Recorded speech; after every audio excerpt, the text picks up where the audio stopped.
Dong, ano masasabi mo dong na hold up ka kagabi dong? Okay lang. Okay lang. Tanggap mo naman yung nangyari ano sa'yo, sa kuna. Ha pre? Siyempre. Bada muna. Ano po, andito po tayo ngayon sa ano, bilyaran ni Manang. Andito tayo sa ABS-CBN News. Tutulog po sila eh. Ayan, tulog-tulogan lang po yan.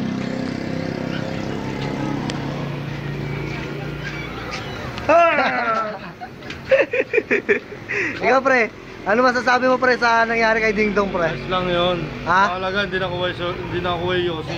Yossi no, importante talaga yun. Ay, mag-interview tayo ng iba. Sir, ano pong masasabi sir sa pang-hold up na naganap kay Ding Dong kagabi?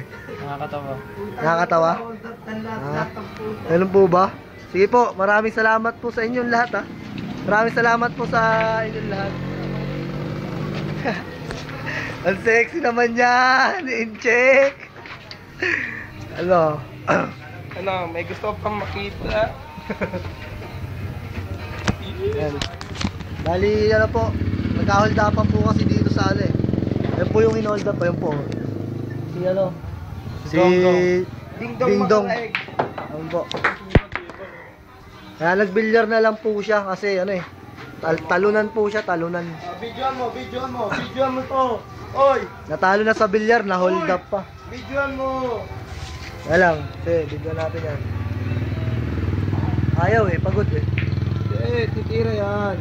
Malak ko San Pedro po yan, may pagka-manyak yan. Resto. Sushi ah. Ayaw niya yan, ito na ako. Baliktad daw eh.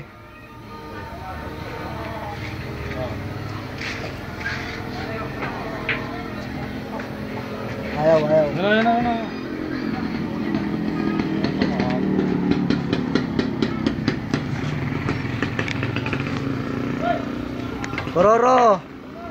Kuroro support.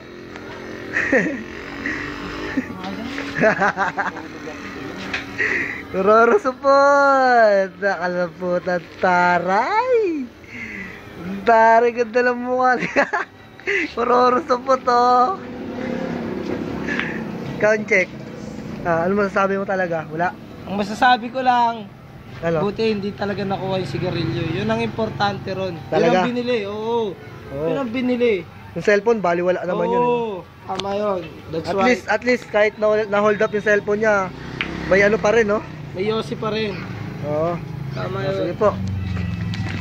Diyan po na tatapos ang ating balita. Dito po tayo sa channel.